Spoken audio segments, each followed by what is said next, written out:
Okay, you guys, I am giving you my 6-week post-op. Okay, and just so you know, excuse the makeup, excuse the way I look. I just have been so busy. It is the 28th of December, and if I didn't get this recorded, it just was not gonna happen. And I experiment with makeup, so I've been experimenting, so just go ahead and ignore what I'm looking like, what I look like. But I wanted to do a 6-week post-op and sort of give you what I've learned, what I haven't learned, what's worked, what hasn't worked.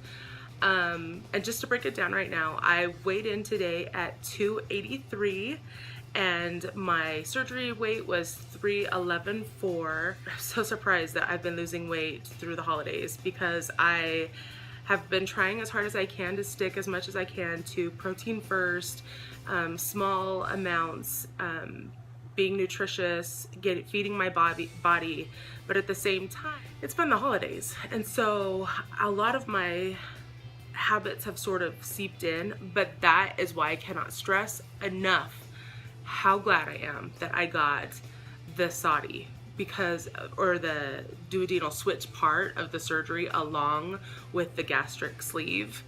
Oh my gosh, it is a game changer. I've had a lot of friends who had the sleeve. They're having a hard time keeping the weight off. They're you know, they're only human too. They're making wrong choices when it comes to what they eat now and then, and it stays with them. However, for me, with the difference between what I'm doing is not only did I get the sleeve to minimize what I'm able to eat, but also I'm able to, if I make a poor choice, it happens to go through me a lot quicker because it holds the nutrients less. So if that makes sense. So it goes through me a lot quicker if I make poor decisions on what I'm supposed to eat. Ironically, I started off right from the surgery being able to eat a lot more than I thought, and that sort of calmed down, and I don't know why, but now I'm having a harder time eating certain things, and now I'm at the part where I can eat all regular food. And so I've gotten through the soft stage, the liquid stage, and so there's nothing really that I'm holding myself back from, because I definitely want this to be a lifestyle change, but I don't want to be able to restrict myself either. I just want to make healthy choices, and so that's what I'm focusing on. I have been really happy so far. I mean, there's been a couple weeks where, and especially, I don't care what people say, but before your period, your hormones are raging and all you want is chocolate. And so for me, that has been a difficult time because I've been sucking on chocolate, or I've, you know, had made wrong choices and I thought I was dooming myself. And it's really it really plays with your mind, because I don't want to get comfortable in eating certain foods and being okay with it and still knowing that I'm losing weight, but that's sort of what's been happening. So it's been really interesting. So that's been very interesting. So anyway, I'm really glad that January is coming, just because then everyone's on diets, everyone's eating healthy, and it's a lot easier for me to eat healthy with a lot of other people, even though you know, it's just an easier time to like be able to set your priorities straight. Now, a couple things. I am not exercising yet. I have this weird theory. For me, I feel like because I'm only getting so many, not as many calories in, I'm probably anywhere from 900 to 1100 calories a day. And because I'm not getting that much in, I feel like if I were to start working out, my body would actually go into starvation mode and hold on to the weight. And that's what it's sort of done in the past when I haven't eaten as much and I start working out really hard. So I've decided to sort of hold off on the working out until I really hit serious plateaus and then really vamp it up. Now, that's just a personal choice. No one told me what I should do or what I shouldn't do. I actually talked to another girl who's been extremely successful with just the sleeve, and she sort of agreed. She said that, you know, as long as it's coming off how it should be coming off and you're making the right choices, just go ahead and keep doing what you're doing. But when you hit those plateaus, that's the time to shake it up. So that's what I've decided to do. I have noticed that bread is extremely hard to get down. Bread and pastas, but I'll be honest, I wasn't a huge pasta person before, and I feel like I can, you know, really pick and choose when it comes to bread, so I don't feel like that's something that I'm gonna have a hard time avoiding. So I'm just gonna steer clear of bread and pastas for now. I don't know what it is, and I am sure there are people out there that can relate, but I have a little bit of body dysmorphia. As I'm losing weight, I really can't tell that I'm losing weight. I know that like some of my clothes will fit a little looser. I mean, and obviously there will be people that will come out and say things to me and tell me, people who know that I've had the surgery done and people that don't know I've had the surgery done, they'll come out and they'll explain, you know, and tell me, oh, you look so great, you could really see it in your face or something. And I don't know what it is, but like I don't feel that for some reason. Which sounds so strange. I still feel like, obviously I have a lot to lose. I do feel better in my skin, but in a weird way, I still feel like I don't know how to explain it. It's like totally a mind situation here, like totally a mental game, because I'm having a hard time. I'm not buying any clothes, which I would totally suggest do not buy any clothes, because you're definitely, you know, changing, obviously. But it's been interesting, like I'll wear a pair of pants that are obviously baggy on me, but I still feel like they fit, or they should fit, or I don't know. It's just been really interesting. I've really had to lean on a lot of my family to be able to help me through that part of it, because they'll say things like, okay, you need to go down a size, or you need to start wearing different clothing. It's been really interesting. So I've been noticing that when I wear my high heels, it doesn't hurt as bad because I'm carrying less weight. I still have a long way to go.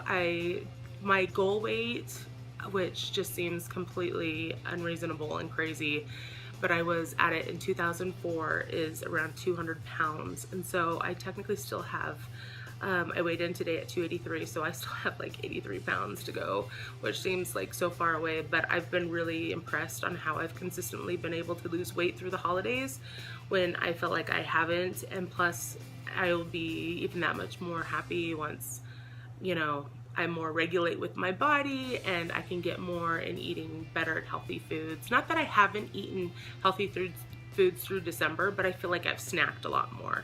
And so I still have been trying to get in my protein shakes. I've been trying to get in my chicken, and definitely like fruits and vegetables. I've been definitely trying to do that, but at the same time, it's been the holidays and there's been a lot around to eat. But I have noticed, I try to give myself credit in realizing, you know, if I've had like a little cookie at one point, would I have just eaten one cookie before, or would I have eaten like 5 or 6 cookies before, when now I realize I only eat one and I'm done? Or I'll, you know, I'll just recognize what I was before and what I'm doing now, and in itself, that's a huge improvement. And so I try not to be that hard on myself when I think that way. So that's been a really big help when it comes to putting myself in check, because I want to be successful so bad, but at the same time I'm constantly worried I'm screwing things up because I'm human like everyone else. And so that's been something I've had to really watch. It definitely has been helpful to try and get my liquids in. It's hard because a lot of times during the holidays, there's been holiday parties we all go to, and everyone brings their, you know, carbonated drinks to these parties, and I have been just recently craving my carbonation. I have not had to crave Diet Coke at all or carbonation at all, but just recently, and I think it's because of the parties and everyone bringing their carbonated drinks, that I've started to feel a little more like, oh, I wish, you know, I could bring my Diet Coke or something like that, because in this situation, carbonation is something I've had to give up completely, because it actually stretches out your stomach. So I have thought, you know, after, of course, I wish I would have realized this beforehand, but I, you know, would have probably given myself some light lemonade with dash of strawberry or something from So Delicious or Swig. I don't know if you have that around you, but they're like these drink shops you can go pick up drinks at or whatever. But I probably would have done that more, just to feel, I don't know, not left out, but just sort of normalize things for myself and help with the cravings. But I haven't drank any carbonation, so that's been really good for me, even though I've slightly been craving it a little bit more. But I just, you know, that's just something that I've decided I have to give up. So I've been really strict with myself when it comes to carbonated drinks. That's something I'm not willing to get back into, which is good, because they're not good for you anyway. but there's been a lot going on in the meantime too. Like I've been trying to move. I'm in the process of selling my home and getting into a new place that I'm building right now. So it's been hard because there's a lot of stressful things going on, work stressful. I mean, so there's been a lot of triggers for me to emotionally eat, definitely. And so I am definitely an emotional eater. Something I knew about myself, but I'm really realizing more and more about myself. I definitely use the MyFitnessPal app, which has been really helpful for me to be responsible for what I'm eating and how much I'm eating. And that's been nice. I mean, because who would have thought that a cup of peanut M&Ms is like 1,000 calories? Yeah, that was an emotional day. But yeah, so I keep track of what I'm eating. I know that works for some people, that doesn't work for other people. I recommend it because I don't want to graze all the time. I want to be accountable for what I'm eating.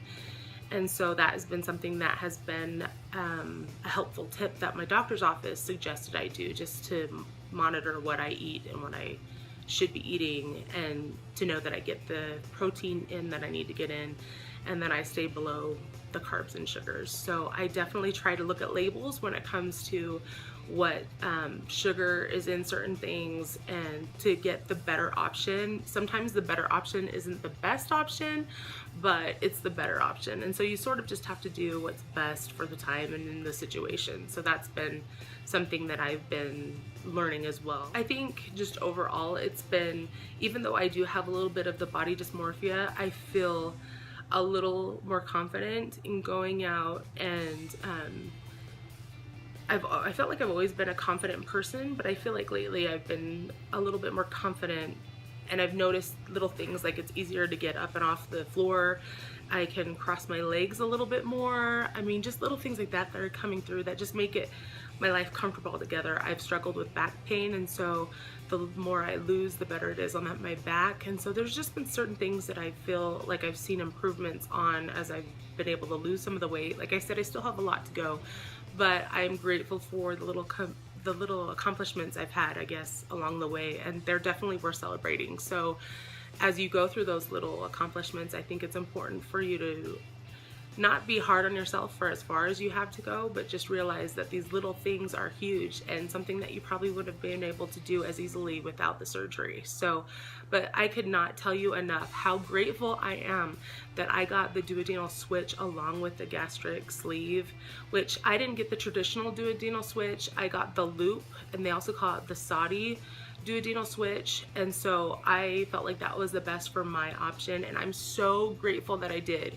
because I have bad habits like everyone else. So not only like I said before, I have the restriction with what I eat, but I also am able to have things, it doesn't hold the nutrients as long. So I do take my vitamins, I do take the things that I need to take to give me the nutrients that I need, but it's been so nice, because if I do make those wrong decisions, it literally goes right through me. So that has been so nice, and I feel like has contributed to a lot of my success so far too. And so I'm grateful that I've been able to have that. I know with myself, I needed a little bit more than the gastric sleeve. So I'm grateful that I went the route that I did.